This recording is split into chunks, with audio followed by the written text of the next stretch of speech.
বিসমিল্লাহির রহমানির রহিম। আসসালামু আলাইকুম প্রিয় বন্ধুরা, যদি আপনাদেরকে এটি প্রশ্ন করা হয় যে বর্তমানে পারফরমেন্সের দিক দিয়ে সবথেকে বেস্ট মুদ্রা কোনটি, অর্থাৎ কোন দেশের মুদ্রার দাম ধীরে ধীরে বৃদ্ধি পাচ্ছে, তো অবশ্যই এর উত্তর আসবে আমেরিকান ডলার অথবা ইউকের পাউন্ড। অন্য কেউ আবার আরবীয় দেশগুলির মুদ্রার নাম বলবে, যেমন দিরহাম আর রিয়াল, অথবা জাপান দেশের মুদ্রার কথা বলবে। আপনারা হয়তো জেনে অবাক হবেন যে এই সমস্ত উত্তরগুলি সম্পূর্ণরূপে ভুল, কেননা 1-2 মাসের মধ্যেই এই তালিকায় একটি নতুন দেশের প্রবেশ ঘটেছে। না শুধু এটি এই লিস্টে প্রবেশ করেছে, বরং এটি শক্তিশালী এবং উন্নত দেশগুলিকে অবাক করে দিয়েছে। এই দেশটি কারেন্সি বা মুদ্রার দিক দিয়ে অন্যান্য দেশগুলিকে পিছিয়ে ফেলেছে, আর 1 মাসের মধ্যেই অনেক দ্রুততার সঙ্গে ডলার, পাউন্ড, ইউরো, দিনার, দিরহাম ইত্যাদি দেশের মুদ্রাকে পিছনে ফেলা দেশটি আর অন্য কোনো দেশ নয়, বরং আফগানিস্তান। হ্যাঁ বন্ধুরা, আমরা বলতে চলেছি আফগানি কারেন্সি, আফগানের সম্বন্ধে। যেমন আমেরিকান মুদ্রাকে ডলার বলা হয়, ভারতীয় মুদ্রাকে ইন্ডিয়ান রুপি বলা হয়, আর বাংলাদেশি মুদ্রাকে টাকা বলা হয়। ঠিক একইভাবে আফগানিস্তানের মুদ্রাকে আফগানি বলা হয়। বন্ধুরা, আজ থেকে 2 বছর পূর্বে যখন আফগানিস্তানে আমেরিকান সাপোর্টার গভর্নমেন্টের বিচ্ছেদ ঘটল আর সেখানে তালিবানের শাসন কার্য শুরু হলো, তো আফগানিস্তানের অর্থনীতির মতোই তাদের মুদ্রাতেও অনেক ধস নেমে আসলো, অর্থাৎ তাদের কারেন্সির মূল্য অনেক কমে গেল। 2022 সালের জানুয়ারি মাস আসতে আসতে আফগানিস্তানের মুদ্রার দশা এমন হয়ে গিয়েছিল যে এটি $1 পরিবর্তে 103-এরও বেশি ছিল, অর্থাৎ আমেরিকার শুধুমাত্র $1 সমান সমান 103 আফগানি মুদ্রা। লোকজনও এটি ভেবেছিল যে আফগানিস্তানের মুদ্রার দাম দিনের পর দিন আরও কমে যাবে, এটি কখনো পূর্বের অবস্থায় ফিরে আসতে পারবে না। আর এমনটা ভাবার পিছনেও অনেক কারণ ছিল, কেননা আমরা সকলেই জানি যে যখনই তালিবানের শাসন কার্য স্থাপন হলো, তো তখনই আমেরিকা এবং তার বন্ধু দেশগুলি আফগানিস্তানের উপর একের পর এক প্রতিবদ্ধকতা লাগাতেই থাকে, আর এই জন্যই তার অর্থনীতিতে অনেক খারাপ প্রভাব পড়েছিল। আর এই অর্থনীতির জন্যই তার মুদ্রার এমন অবস্থা হয়ে যায়, আর এই ইকোনমির জন্যই তাদের কারেন্সিও ক্র্যাশ হয়ে গিয়েছিল। কিন্তু বন্ধুরা, ধীরে ধীরে অবস্থার পরিবর্তন ঘটল, আর তালিবানও তাদের মুদ্রাকে মেনটেন করতে সক্ষম হয়ে গেল। এই মুদ্রাটি না শুধু তার পূর্বের অবস্থায় ফিরে এলো, বরং এত দ্রুত গতিতে তার মূল্য বৃদ্ধি হলো যে পুরো পৃথিবীকে অবাক করে দিয়ে পারফরম্যান্সের দিক দিয়ে পৃথিবীর সবথেকে মূল্যবান মুদ্রাদেরকেও পিছনে ফেলে দিল। বর্তমানে আফগানিস্তানের মুদ্রার অবস্থা এটি যে $1 পরিবর্তে 78 বা 79 আফগানিতে দাঁড়িয়েছে, অর্থাৎ আমেরিকান $1 আফগানিস্তানের 78 বা 79 আফগানি, যেমনটা কিনা আমরা আপনাদেরকে পূর্বেই জানিয়েছিলাম যে এটির মূল্য $1 103 আফগানির মতো ছিল।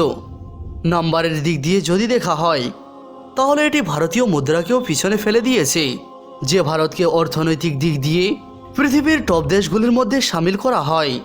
বর্তমানে $1 সমান সমান 82 অথবা 83 ইন্ডিয়ান রুপি, আর আফগানিস্তানে $1 সমান সমান 78 বা 79 আফগানি।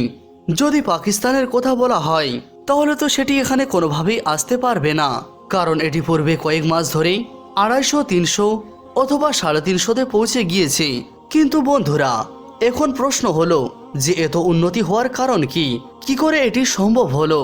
তালিবান এত কম সময়ের মধ্যে তাদের মুদ্রাকে এত শক্তিশালী এবং এত পাওয়ারফুল কি করে নিল? যদিও পশ্চিমা দেশগুলি এর উপর অনেক প্রতিবদ্ধকতা লাগিয়ে রেখেছিল। তো বন্ধুরা, এর পিছনে তো অনেক কারণ বলা হচ্ছে, কিন্তু এক্সপার্টসদের পক্ষ থেকে যেটি মেন কারণ বলা হয়েছে সেটি হলো এমন আইন কানুন যেটি সময়ের সঙ্গে সঙ্গে বুদ্ধিমত্তা দেখিয়ে তালিবান তাদের দেশে ইমপ্লিমেন্ট করেছিল। আর এই আইন কানুনই তাদের মুদ্রাকে শক্তিশালী বানাতে অনেক সাহায্য করেছে। সর্বপ্রথম নিয়ম এটি ছিল যে তারা ক্ষমতায় আসার সঙ্গে সঙ্গে $US এবং পাকিস্তানি কারেন্সির উপর ব্যান লাগিয়ে দিয়েছিল, অর্থাৎ আফগানিস্তানের লোকজন না এইসব মুদ্রাগুলিকে তাদের বাজারে ফিজিক্যালি ইউজ করতে পারবে, না এই মুদ্রার লেনদেন করতে পারবে। শুধু এটাই নয়, কিছুদিন পরে তালিবান আরও একটি পদক্ষেপ গ্রহণ করল, আর তারা আফগানিস্তানে আফগানি মুদ্রা ছাড়া সমস্ত পৃথিবীর অন্যান্য মুদ্রাকে তাদের দেশে অবৈধ ঘোষণা করলো।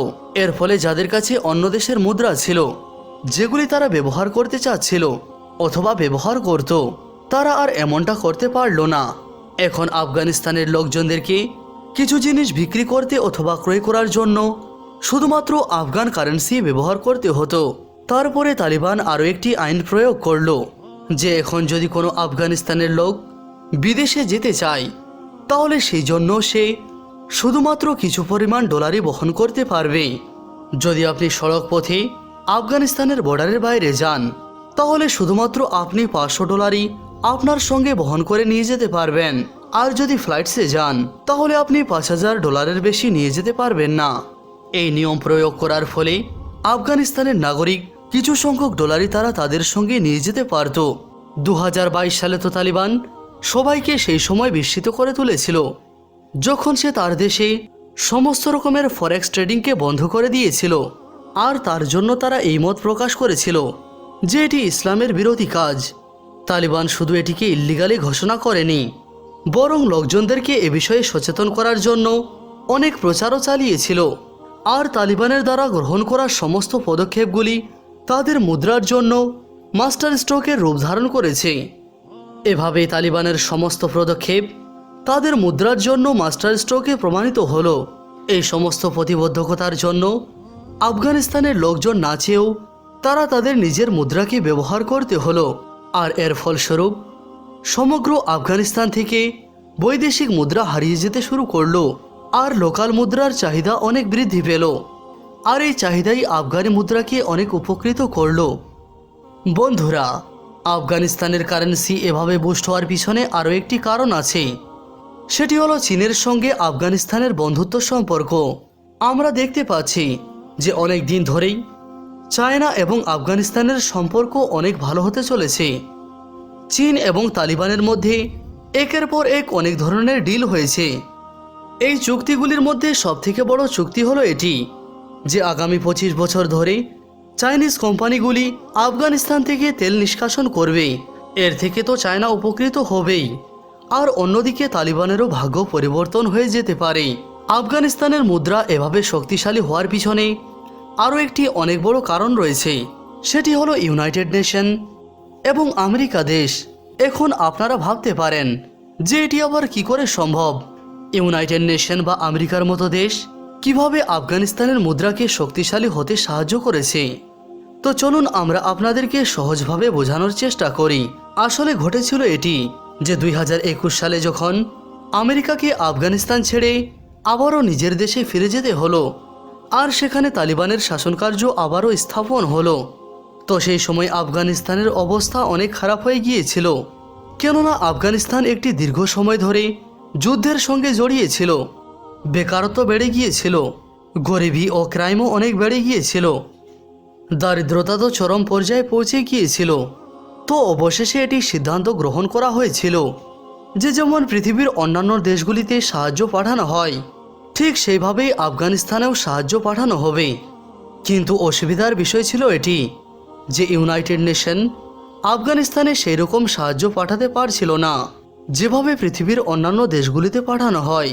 কারণ ছিল এটি, কেননা আমেরিকা এবং পশ্চিমীয় দেশগুলি আফগানিস্তানের উপর পূর্বেই অনেক প্রতিবদ্ধকতা লাগিয়ে রেখেছিল। তালিবানের ফরেন রিজার্ভকে ফ্রিজ করে দেওয়া হয়েছিল, আর তার থেকে সব থেকে বড় বেশি প্রতিবন্ধকতা যেটি লাগানো হয়েছিল সেটি ছিল ব্যাংকিং সিস্টেমের উপর। অর্থাৎ বিদেশি কোনো অর্গানাইজেশন আফগানিস্তানের কোনো অ্যাকাউন্টে কোনো ধরনের টাকা পয়সা পাঠাতে পারবে না। এই জন্য আফগানিস্তান চেয়েও পৃথিবীর অন্যান্য কোনো জায়গা থেকে কোনো ধরনের লেনদেন করতে পারবে না। আর এই আইনটি ইউনাইটেড নেশনের জন্যও ছিল, সেই জন্য তারাও আফগানিস্তানকে সাহায্য পাঠাতে পারছিল না। এর ফলে তারা টাকাগুলি ব্যাংকিং সিস্টেমের মাধ্যমে না পাঠিয়ে ব্যাগ বোঝাই করে প্লেনের মাধ্যমে ডলার্স পাঠানো হলো। একের পর এক প্লেন ডলারের বস্তা নিয়ে কাবুলে পৌঁছালো, আর এই টাকাগুলিকে ডলার থেকে আফগানি কারেন্সিতে রূপান্তরিত করা হতো। আর তারপর এই টাকাগুলি সেখানকার বাজারে আবারও ছেড়ে দেওয়া হতো। আর এভাবে আমেরিকান ডলার্সও আফগানিস্তানি কারেন্সিকে বুস্ট করতে অনেক সাহায্য করেছিল। বন্ধুরা, আশা করি আপনারা বুঝতে পেরেছেন যে আফগানিস্তানের মুদ্রা এতটা পাওয়ারফুল হওয়ার পিছনে কারণ কি।